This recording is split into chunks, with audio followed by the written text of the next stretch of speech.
Well, the phrase of the day is it's getting bad again for silver holders and anybody who holds oil like me. And I guess Palladium's doing okay. But, as far as silver, definitely taken down to maybe into the 15s again because of what's going on with oil. And, somebody did ask me the question about is it possible that now that oil's being depressed so much that the bare bones operating costs where silver can just be a break even on profitability, can it go lower and still in other words, let me ad lib here a little on that because I know as an accountant I never really used that term cash cost, but I had a little bit of a beef when they said accountants use that term. It's an accounting term. It's not an accounting term, but what they're saying is it's like the bare bones operating cost. Just that, in other words, if it gets to a certain point where it's actually costing them bare bones operating costs more than they're getting for the stuff, they're going to stop producing it, period. They're not going to freaking sell it at a loss like that.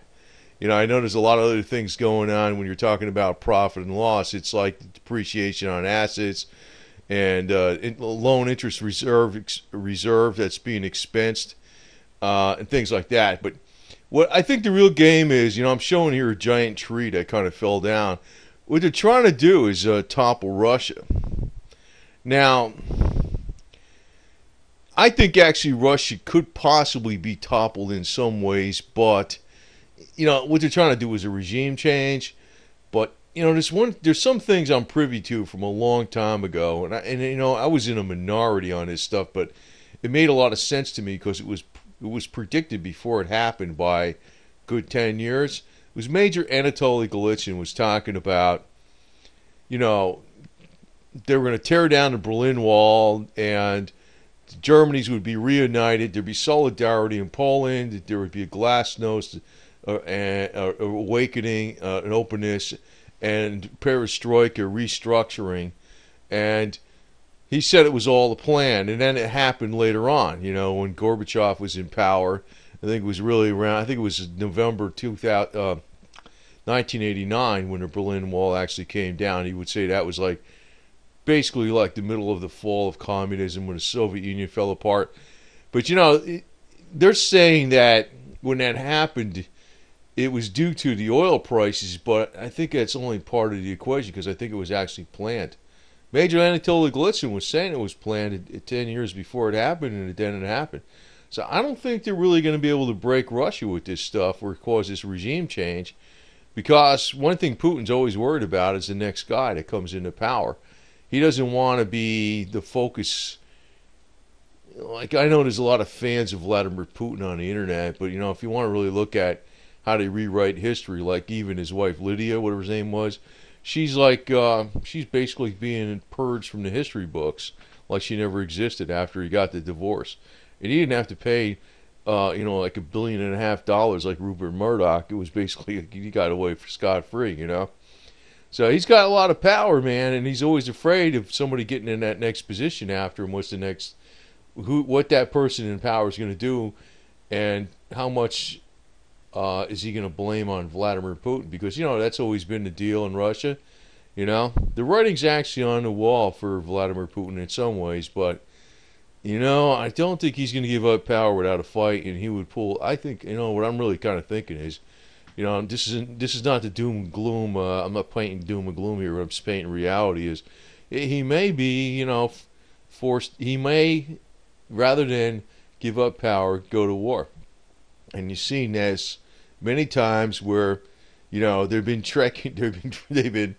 But only Bullwinkle Moose knows what's going to happen. You know what I mean? I'm not Bullwinkle Moose, but the thing is, Vladimir Putin he's not going to give up power easily. And, you've seen all these different testing of airspace of the UK, of Norway, of Sweden. The Sweden had the submarines there, and now they called up more reservists because they think Russia's trying to test them. And we saw testing the airspace in Alaska. So, it almost, that's because of the sanctions that's going on. He doesn't like it. I don't know exactly know why he went in Ukraine. I know some people say it's his backyard, but it's not his backyard. It's a separate country. I know the Russian propaganda is going, but there's a lot of things going on. There's a lot of things going on, and basically, you know, all these top players, including Vladimir Putin, are New World Order. It's just that he just wants to have things his way, and that's really what's going on. He's not like a good guy, or you know, he's not like he's going to save us, and that's why I can always, you know.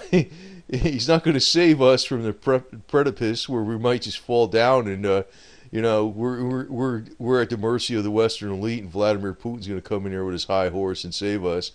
And come on, man. I mean, if people believe in that stuff, it's ridiculous. But Russia's barely hanging on just like this cat up here, man. He's like they kind of got their paws wrapped around. You know what they're doing? Actually, the Russians are panicking and they're emptying their bank accounts and ATM machines of cash, and some are trying to get dollars, but mainly what they're doing is getting food, man, because what's going on, all imports are going right through the freaking roof, and because the Russian ruble is at a 5-year low. But, you know, it's almost like the elite in the West are trying to play a chokehold on Russia. Now, I know there's a theory out there that Saudi's trying to do this to break the oil industry. But, you know, I don't think so. But, you know, what I really think is going to happen is, you know, some of these newscasters they have on Russia Today, you know, they're nothing, you know, they do the same thing. I know CNN does it, Fox does it. They put the best-looking women out there, and they just have them read a cue card or something. That's what they do. But, you know, sometimes I think in Russia, with RT, some of those people they got on there, they're like, not the brightest bulb in a freaking, you know, in a warehouse or whatever the hell it is, wherever the hell they got them from. So, you know, maybe they're going to be taking a cut in salary for all I know, the way the freaking things are going in Russia with the ruble. And maybe the Vladimir is going to tell them, hey, I'm going to pay in rubles instead of dollars. The dollars are getting too expensive. Or maybe they'll just be cut right out of Russia today, because actually some of those people, I know what they're playing. You know, I do that a little bit on this channel too, you know, but I don't really like put it out there the way Russia Today does. Like they put some of the hottest looking women out there all the time, but I really don't think they really are the smartest commentators, because they're constantly reading off a cue card. Actually, every time I get on here, I never read off a cue card. I don't read off of nothing, man. I just read a lot of stuff, and I basically put out succinctly what I read. You know, and I get in front of the camera also, and I don't actually do it this way, because sometimes I do it this way, but, you know, because it's more fun. But basically, I think, you know, with some of these RT newscasters, when they're out in the cold later, you know, like, Abby, you know, all I know how to do is take off my clothes, you know. Basically, that's what the hell it is. And that's really the big attraction with some of this stuff, too. And RT knows it, so. But it's a game of hopscotch, man, you know. They're trying to freaking manipulate people's opinion. That's what Russia's always been doing. They've always tried, you know, and actually they're winning in some ways, and they're making inroads. It's surprising that, you know, I'm very, you know, I know sometimes people lecture me about, you know, what's going on with the Western banking system and how it all started, and, you know, how the bankers fostered wars. You know, I know this stuff, man. I know this, I mean, many, many, many, many years before there was even the internet around. You know, I'm pretty damn well versed on a lot of stuff. I was pretty lucky to have some professors even in high school that, you know, taught a lot of inside history that wasn't taught to other people. So I know a lot of stuff that goes on. I know, and I also know they try to, there's like on the internet now, it's like the big, you know, Jewish conspiracy theories to the max. You know, I'm going to tell you, there's a lot of stuff going on that has nothing to do with Israel or Jews. You know, it's like Chinese communists are their own freaking deal. As a matter of fact, with Chinese communists, they're supposedly now forecast, and you got to remember this is a forecast, but you know it makes sense because of the way they get a lot more bang for the buck for the money they spend. The Chinese Navy is going to be bigger than America by 2020. I know, I've been seeing these forecasts for a long time, and actually their what do you call it? Their nuclear arsenal is getting bigger and bigger, more badass, and also they're estimating in a few years they're going to have the way to take out military satellites. I don't know what the hell is going on exactly here, if this is planned or if, because what's quite obvious is the elite have built up China as policy. So what the hell are they doing? Trying to create a war to freaking kill off people? Maybe. I hate to say it, but that might be the fact, you know. But in the meantime, Femin over there in the Ukraine is getting ready just in case Vladimir Putin tries to do some crazy stuff, man. They got their gas masks and their little Uzis, whatever the hell that thing is. Because, you know, I think when Putin gets backed into a wall and he's got no options and they're clamoring to get rid of him, say, in Russia, you know, because he has, like, absolute power, but nobody has absolute power when, you know, the people are starving or something. And it looks like the Russians are emptying their... It's a fact. They're emptying their bank accounts.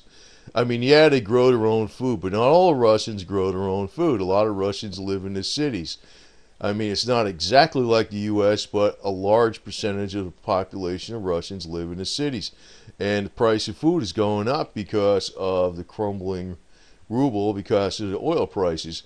Now, in the United States, you know, if we had this situation, this happened over here, we never hear the end of it from the alternative media like Gerald Celente, Mike Rivero, and all this type of stuff, because I swear, sometimes I'm thinking this, you know, maybe I'm somewhat alternative media, but I'm not major media, but I also realize a lot of the alternative media, I think, is, they're working hand in hand to subvert the United States, and they never criticize anything that goes on in Russia or with the Chinese elite.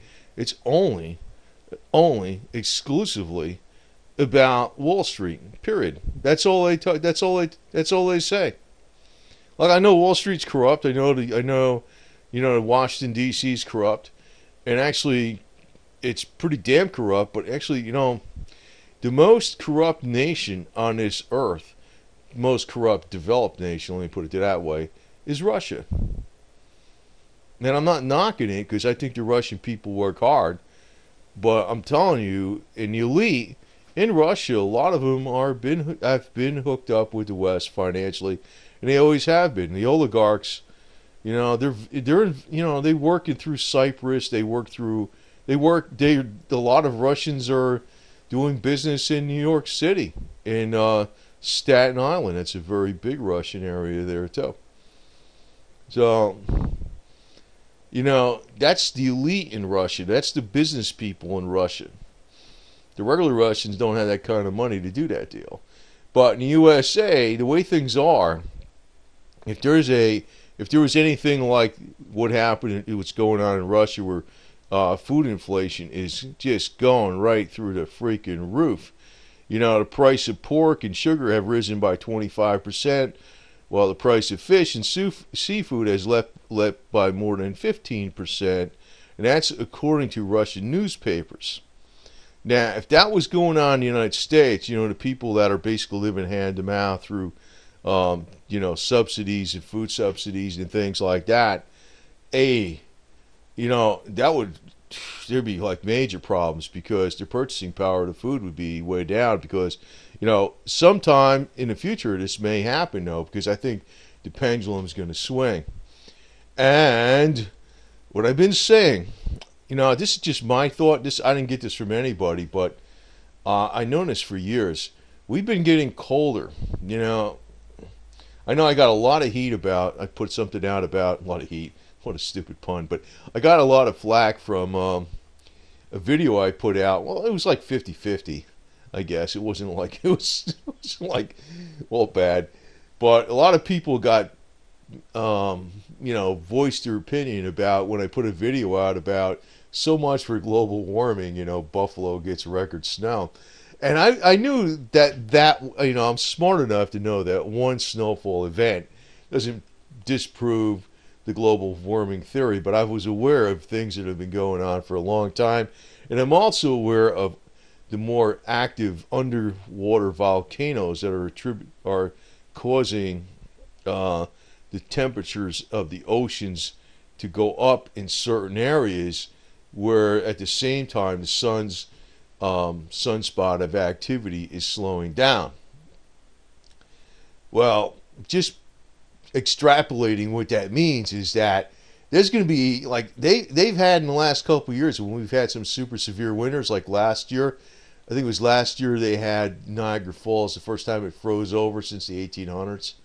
You know, I mean, yeah, I know they're arguing it's global warming or global climate change. And I'm just saying that I was privy to other things they were talking about for the last 10 years. Some scientists that are not funded by NGOs or the government, that we're going to global cooling. So what I'm extrapolating from this is that there's going to be an inordinate amount of energy demanded, and you're not going to want to take off your clothes in the wintertime, guarantee you, unless you're inside with a nice snuggly fire or whatever the hell it is.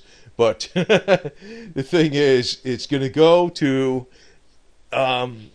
extraordinary cold that we haven't seen even anybody that's been alive, now. Because it's going to go back to, it's going to be breaking 200-year records over the next 5 years. So this winter is probably, even a Farmer's Almanac predicts that this winter is going to be extraordinarily cold. So,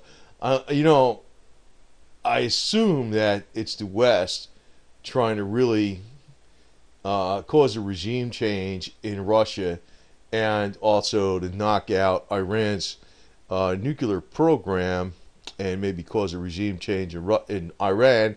And I know they're probably already causing a regime change in Venezuela, which might cause another regime to get in there which is friendly to the oil companies that they nationalized over there and all that kind of garbage, which is another thing.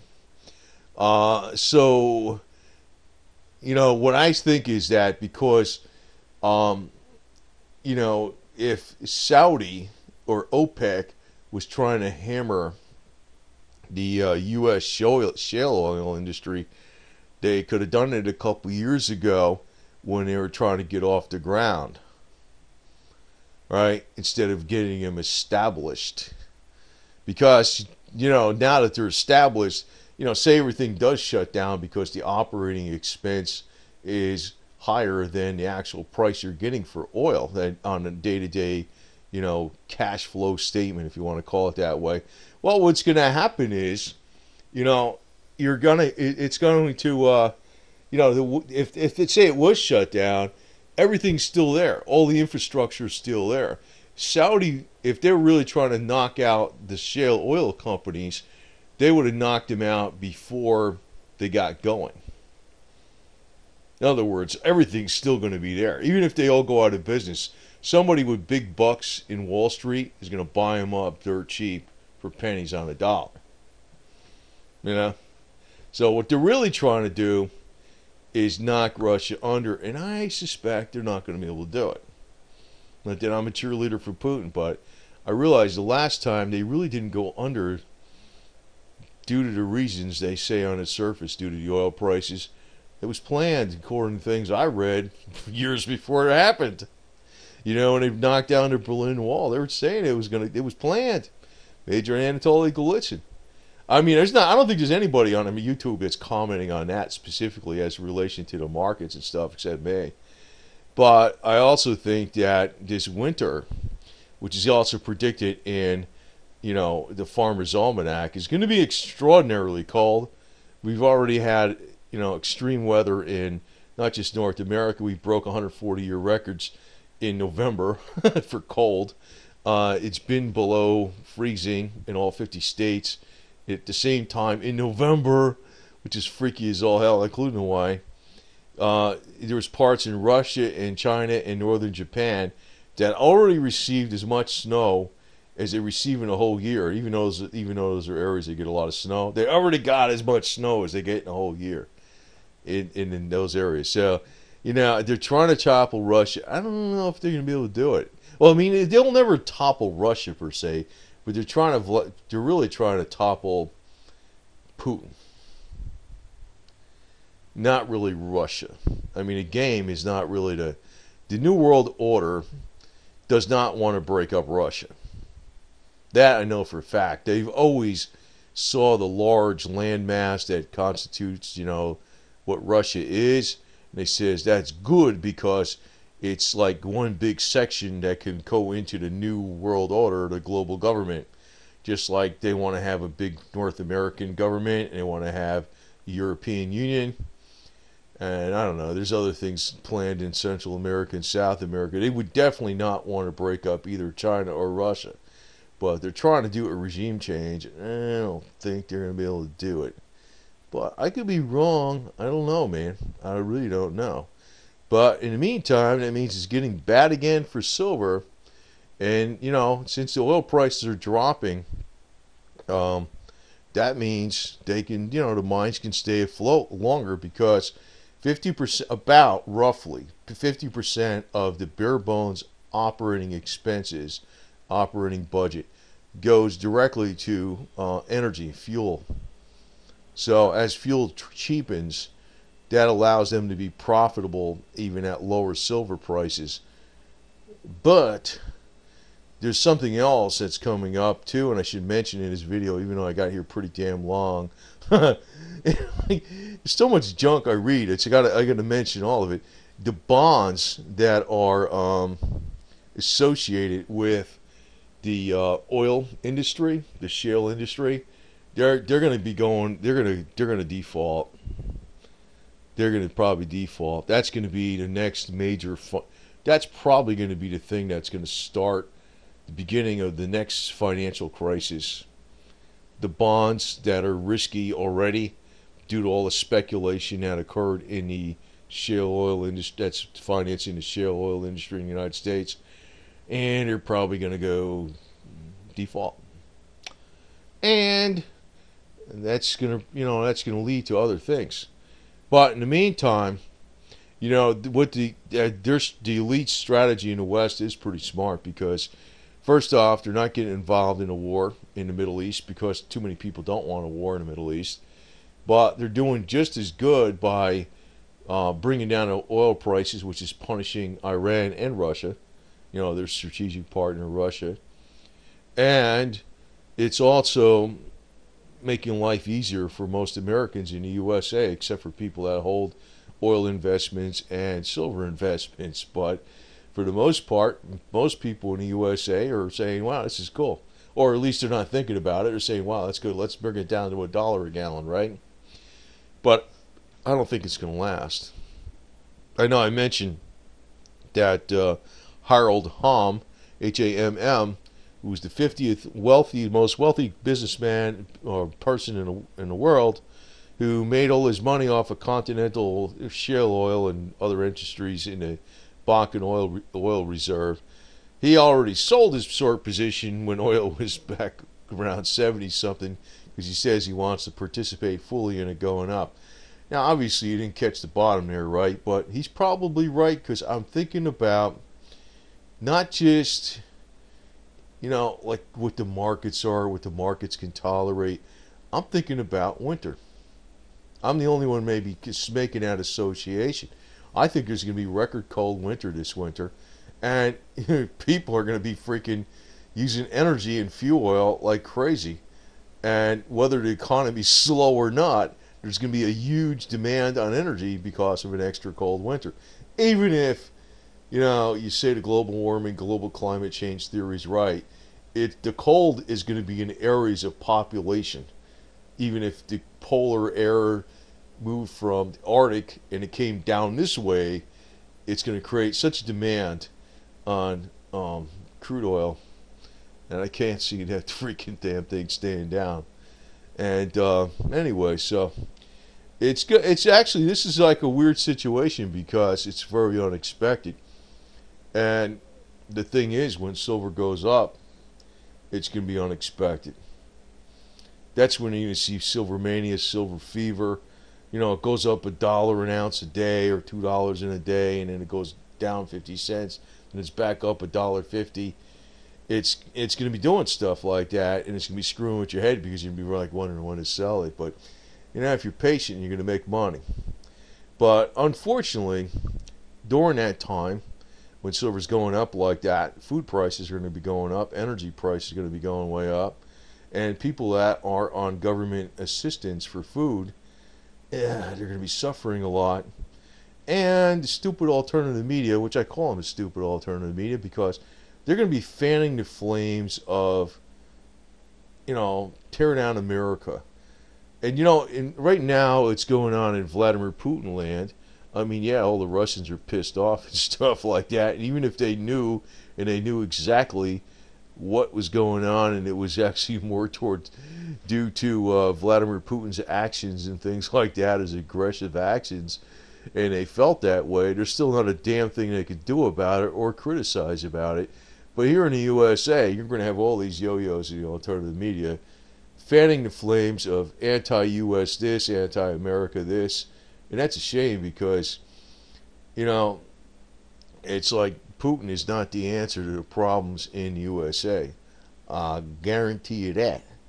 That's an absolute fact. But anyway, there might be a couple more anorexic people in the USA after, when this does happen. I hate to say it, man.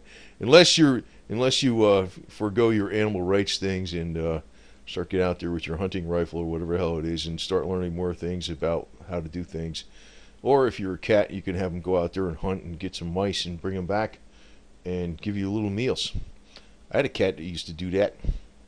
He used to say, "Hey, look at the mice I got. Here you go." He used to bring them back to me and say, "Hi, I got a mice. I got a mouse." Anyway, I mean, it'd be one thing. I don't know. People are going to be really hurting. And unfortunately, the damn alternative media is going to be, just knocking the United States left and right. I mean, if we were situating, if what was going on in Russia was happening here right now, there'd be no end to it. I mean, these guys in the alternative media, we're looking freaking relatively really good. The energy prices are going down. Oh yeah, by the way, the energy prices. The energy market, even though it's a significant part of the S&P, it's not quite as significant as it was before. But I still think when these junk bonds go default that are funding the shale oil industry, that's going to cause the rest of the markets to fall right off the thing. Like just the cat here, he's the markets. He's going to fall off the railing and hopefully he lands on his 4 feet and. Well, it's what happens. Markets go up and down. The markets have been too high. Now you're seeing retracement. It's in the low 1700s. It was almost getting closer to 17,000s. And now it was almost to 18,000 on the Dow, and you're seeing all this retracement. So, hey. It's just a normal cycle of things. But people look to this, I don't know. I don't like the old major media, all the alternative media, man. They're a bunch of... But these things are working against Vladimir Putin, man. They are. They are working against Russia. I just don't know if it's going to be enough. It's almost like you got a chokehold on somebody, but you didn't really, I don't know if it's going to be enough to do the job, to knock him out of business, I don't think it's going to be enough. And if you don't knock him out, what happens, usually they come back stronger. But I know what they're trying to do. It is a shrewd maneuver. But, I don't know. But for my part, I'm going to always state, though, do not freaking get behind Vladimir Putin like he's a good guy, man. The guy is bad news. If we got problems here in the USA, let's just roll up our sleeves and fix them, man. Let's not get behind that freaking yo-yo, because that guy is not going to do you any good at all, man. Not at all. He wants to create as much division in the United States as possible. And, you could say it's getting bad again, as far as silver prices. But for the rest of Americans, they're enjoying low energy prices, at least temporarily. So, anyway, what can I say, man? I'm not Bullwinkle Moose. I don't know every damn thing that's going to be happening here, but I do know what's going on as of the situation as of right now. And like I said, I'm going to repeat that for the 15th time here. I just think I don't think these oil prices are going to be able to stay low in lieu of an extra cold winter. Anyway, over and out.